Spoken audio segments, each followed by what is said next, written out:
दोस्तों बीते कुछ महीनों से सिग्नल को काफी ज्यादा यूज किया जा रहा था क्योंकि व्हाट्सएप की जो प्राइवेसी पॉलिसी थी उसको लेकर इसको काफी ज्यादा बूस्ट मिल गया, लेकिन इसका ये जो बूस्टर है वो चाइना ने निकाल दिया। इस मैसेजिंग ऐप को चाइना ने बंद कर दिया है, बैन कर दिया है अपनी कंट्री के अंदर से। अब आप पूछोगे भाई ये क्या चक्कर हो गया, इन्होंने बैन क्यों किया? दरअसल हुआ ये कि भैया इसके अंदर है एंड टू एंड इंक्रिप्शन, जिसकी वजह से बीच में कोई बैठ के देख ही नहीं सकता कि भैया दो पार्टियों के बीच में क्या बातें चल रही हैं। तो यहाँ पर चाइनीज अथॉरिटी तक ये देख नहीं सकती कि भैया बीच में क्या बातचीत हो रही है और उनको कुछ पता ही लगेगा, जिसकी वजह से उन्होंने वो एप्लीकेशन ही बैन कर दी और अपनी ही एप्लीकेशन चलवाएंगे वहां पे। फिलहाल के लिए लोग वहां के वीपीएन का यूज कर रहे हैं, स्मार्ट सिटीजन। और यहीं पर जैकमा के साथ तो बहुत ही पुरानी दुश्मनी हो चुकी है, पुरानी क्या अभी रिसेंटली हुई थी, लेकिन गहरी इतनी ज्यादा हो गई है कि इनके अलीबाबा के ब्राउजर यानी कि यूसी ब्राउजर को भी बैन कर दिया गया है चाइनीज अथॉरिटी द्वारा। उन्होंने कहा है कि भैया ये मिसलीडिंग एडवर्टाइजमेंट दिखा रहे थे अपने ब्राउजर के ऊपर और हमारे कानून इतने ज्यादा स्ट्रिक्ट हैं कि इनको चलने नहीं देंगे यहाँ पे। तो भैया जैकमा की भी सही लगा रखी है वहां पे। दोस्तों आप सभी को याद होगा फेसबुक ने अभी कुछ ही हफ्तों पहले ऑस्ट्रेलियन कंटेंट को पूरी तरीके से बैन कर दिया था अपने प्लेटफॉर्म के ऊपर से कि भैया कोई यूजर ऑस्ट्रेलिया की न्यूज नहीं डाल सकता, कोई खबर नहीं डाल सकता।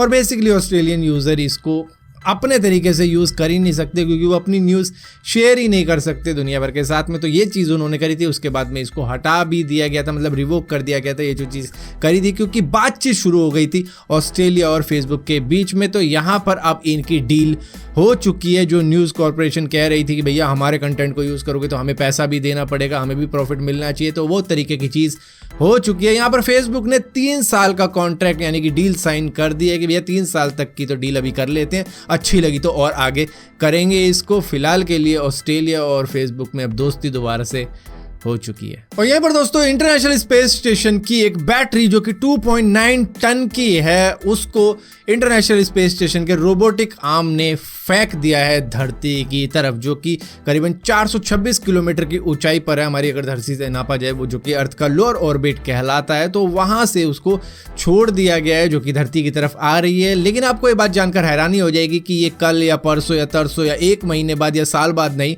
बल्कि 2 से 4 साल बाद गिरेगी धरती के ऊपर। ऐसा भी नहीं है कि ये स्पेस की सबसे भारी भरकम डिबरी है जो कि 2.9 टन की है। दरअसल 21 टन की तो चाइनीज की गिरी थी, जो कि उनका सैटेलाइट था, रॉकेट था, पता नहीं क्या गिरा था, लेकिन कुछ याद ऐसा आ रहा है कि 2020 के मई महीने में गिर रहा था कुछ ऐसा, क्योंकि तब कोविड चल रहा था। एक तरफ कोविड का खतरा, एक तरफ इनकी इस डिबरी का खतरा था कि ये पता नहीं कहाँ गिरेगा, लेकिन गिरी समुद्र में थी। तो फिलहाल के लिए सभी बच गए थे उस वक्त में। तो फिलहाल के लिए इसको रिप्लेस किया गया है जो इंटरनेशनल स्पेस स्टेशन की बैटरी है नई लिथियम आयन बैटरी यूनिट के साथ। और यहाँ पर इसको रिप्लेस करने के लिए कुछ एस्ट्रोनॉट ने जो स्पेस वॉक करी थी, मतलब कि बाहर आए थे अपने इंटरनेशनल स्पेस स्टेशन से इसको फिक्स करने के लिए, सही करने के लिए। तो यहाँ पर थोड़ा सा खतरा हो चुका है उनको अमोनिया का, क्योंकि अब उसके कांटेक्ट में इनके स्पेस सूट आए होंगे, जिसकी वजह से जब ये वापस गए तो वहां पर काफी ज्यादा प्रिकॉशन करना पड़ा है इनको उस अमोनिया को हटाने के लिए। दोस्तों GTA 5 को आए हुए ऑलमोस्ट 8 साल कंप्लीट होने वाले हो रहे होंगे, लेकिन उनको अब तक ये ध्यान नहीं आया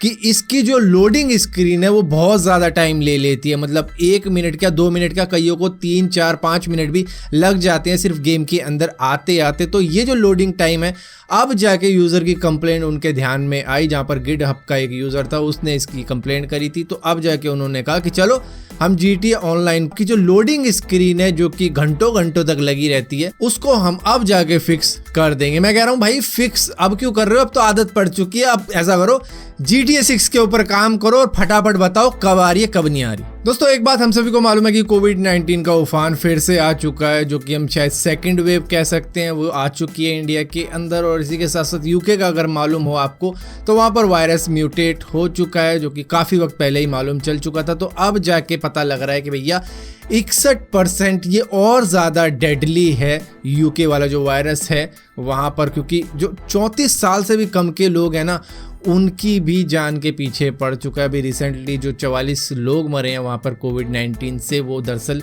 34 साल से नीचे के ही थे। तो मतलब पहले तो ये कहा जा रहा था कि भैया एजेड लोग हैं जो बूढ़े हैं उनको ये ज़्यादा नुकसान पहुँचा रहा है, लेकिन ये वाला जो म्यूटेटेड वायरस है ये जवानों को भी नहीं छोड़ रहा। और यहीं पर टिंडर जो डेटिंग ऐप है वो कह रहा है कि भैया 1000 फ्री कोविड-19 टेस्ट किट दूंगा मैं, ताकि लोग बाहर जाएं, डेटिंग वेटिंग ऐप जो इनकी है वो यूज़ करें और एक दूसरे से मिलने के लिए जाएं और ले आए कोई वायरस अपने वो क्या, हमारा काम बनता भाड़ में जय जनता। दोस्तों आप सभी को याद होगा जुलाई 2020 के महीने में ट्विटर का बहुत बड़ा हैक हुआ था, जहां पर जो पॉपुलर पर्सनैलिटीज हैं, सेलिब्रिटीज हैं, उनके ट्विटर अकाउंट हैक कर लिए गए थे। चाहे एलॉन मस्क हो, चाहे बिल गेट हो, चाहे जेफ बेजोस हो, सभी के ट्विटर अकाउंट हैक कर लिए गए थे। और उसके बाद में वहां पर बिटकॉइन का स्कैम चलने लग गया था कि भैया अब हमें गिव अवे करना है बिटकॉइन का, हम सबको डबल करके देंगे, जो भी जितने भी देंगे। तो यहाँ पर एक जर्मन का एक रहने वाला आदमी है, वो कह रहा है कि भैया मैं भी इस बिटकॉइन स्कैम में फंस चुका हूं, जहां पर एलॉन मस्क की मान के, क्योंकि एलॉन मस्क का अकाउंट था और उस पर लिखा हुआ था कि मैं डबल कर दूंगा तुम्हारे बिटकॉइन।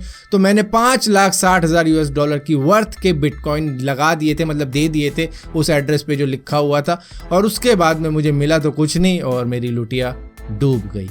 तो यहाँ पर एक चीज़ तो इससे मालूम चलेगी कि ये जो स्कैम किया गया था हैकर्स द्वारा वो उनके लिए सक्सेसफुल रहा था, क्योंकि ये एक नहीं है बल्कि कई ऐसे लोग होंगे जिन्होंने छोटे छोटे अमाउंट भी दिए होंगे। हालांकि ये तो इतना बड़ा अमाउंट था कि इसको तो चीख चीख के बताना ही था। दोस्तों आपको मालूम है नोकिया के पास में इस वक्त में 90,000 एम्प्लॉयज मौजूद है सारी दुनिया के अंदर, लेकिन अब जाके खबर कुछ ऐसे आ रही है कि भैया आने वाले 1 या 2 सालों के अंदर ये 10,000 एम्प्लॉयज को निकालने वाला है, क्योंकि ये अपनी थोड़ी सी कॉस्ट कटिंग कर रहा है। इतना ज़्यादा कुछ प्रॉफिट हो नहीं रहा है मोबाइल इंडस्ट्री के अंदर और दूसरी कई जगहों पर, जिसकी वजह से ये थोड़ी बहुत रिसर्च के अंदर पैसे लगाने वाले और कॉस्ट कटिंग के लिए क्या करेगा, एम्प्लॉयज़ को हटा देगा जिन जिनकी ज़रूरत नहीं है, क्योंकि आपको पता है सीन क्या है।